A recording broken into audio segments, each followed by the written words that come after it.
নমস্কার বন্ধুরা, রুমাস blog cooking চ্যানেলে সবাইকে স্বাগত। আজকে আমি একটা চচ্চড়ি রেসিপি আপনাদের সঙ্গে শেয়ার করব। শীতকালে এই চচ্চড়িটা খেতে খুবই ভালো লাগে।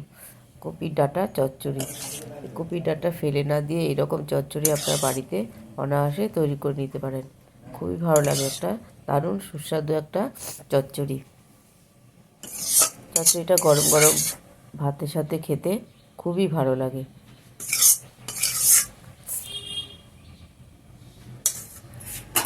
চলুন দেখে নেওয়া যাক এই চচ্চড়িটা আমি কিভাবে তৈরি করি। চচ্চড়িটা বানাবার জন্য আমি এখানে কপির ডাঁটা কেটে ছোট ছোট করে কেটে আমি ভাপিয়ে নিয়েছি। কপির ডাঁটা আর আলুটাকে আমি একটু ভাপিয়ে নিয়েছি।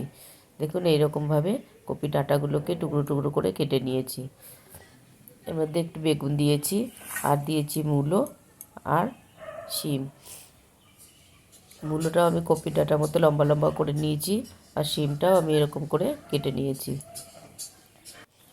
এবার রান্নাটা শুরু করব। আমি কড়াইতে সর্ষের তেল দিয়েছি। সর্ষের তেলের মধ্যে আমি 1 চামচি মতন কালো সর্ষে ফোড়নে দিয়ে দিয়েছি। এই চচ্চড়িটা সর্ষের তেলেই রান্না করলেই ভালো হবে, স্বাদটা ভালো হবে। এবার সর্ষেটা ফোড়নটা হয়ে এসছে, এবারে আমি সমস্ত কেটে রাখা সবজিগুলো আমি এর মধ্যে দিয়ে দিলাম। এটার মধ্যে একটু আমি জল দেবো না, আমি এটা ঢাকা দিয়ে রান্না করব।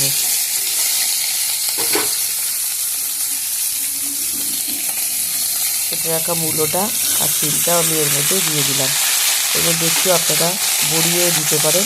আমার কাছে বড়িটা নেই দেখে আমি বড়িটা দিতে পারিনি। একটু স্বাদ মতন আমি লবণ দিয়ে দিলাম।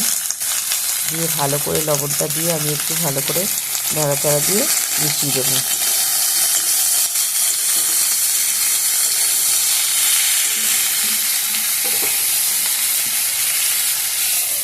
আমি একটু ঢেকে দেবো। এটা ঢাকা দিয়ে করবো। ঢাকাটা খুলে আমি আবার অল্প করে একটু হলুদ দিয়ে দিলাম। হলুদটা দিয়েও আমি নাড়াচাড়া করে মিশিয়ে দেবো। এটার মধ্যে জল ব্যবহার করবো না, সেই জন্য এটা ঢাকা দিয়ে সবজিটাকে আমি সেদ্ধ করে দেবো।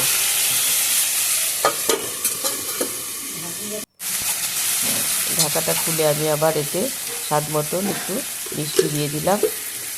দিয়ে সমস্ত কিছু দিয়ে আমি ভালো করে নাড়াচাড়া দিয়ে আবার ভালো করে মিশিয়ে নিলাম। এভাবে আমি একটু সবজিটাকে ভালো করে একটু ভাজা ভাজা করে নেব।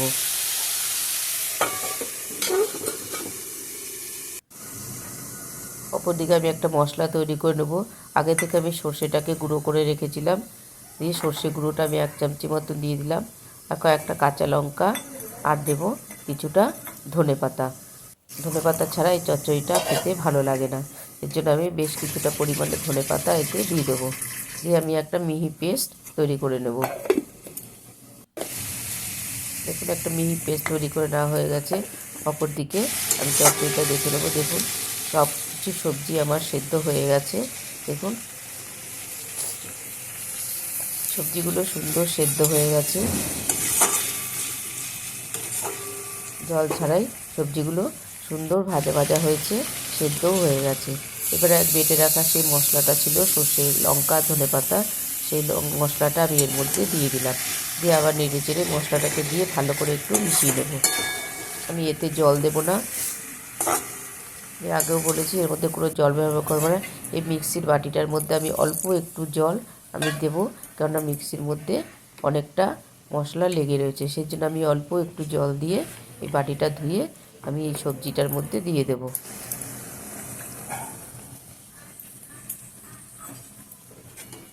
দিয়ে আবার নেড়ে চেড়ে ভালো করে আমি মশলাটাকে মিশিয়ে দেব।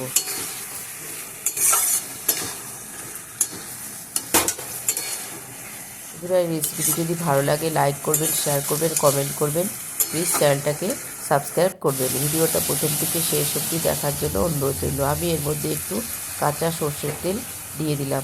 আপনারা চাইলে সর্ষের তেল দিতেও পারেন, নাও দিতে পারেন, কিন্তু এই চচ্চড়িতে একটু নামাবার আগে একটু সর্ষের তেল দিলে এর গন্ধটা দ্বিগুণ বেড়ে যায়, খুবই সুন্দর লাগে খেতে। এইভাবে আপনারা এই চচ্চড়িটা বাড়িতে একবার তৈরি করে দেখতে পারেন। হয়ে গেছে আমার কপির ডাঁটা চচ্চড়ি। এটা গরম গরম ভাতের সাথে খেতে অসাধারণ লাগে। এটা আপনার গরম রুটির সাথে খেলেও খুব ভালো লাগবে। হয়ে গেছে আমার চচ্চড়ি।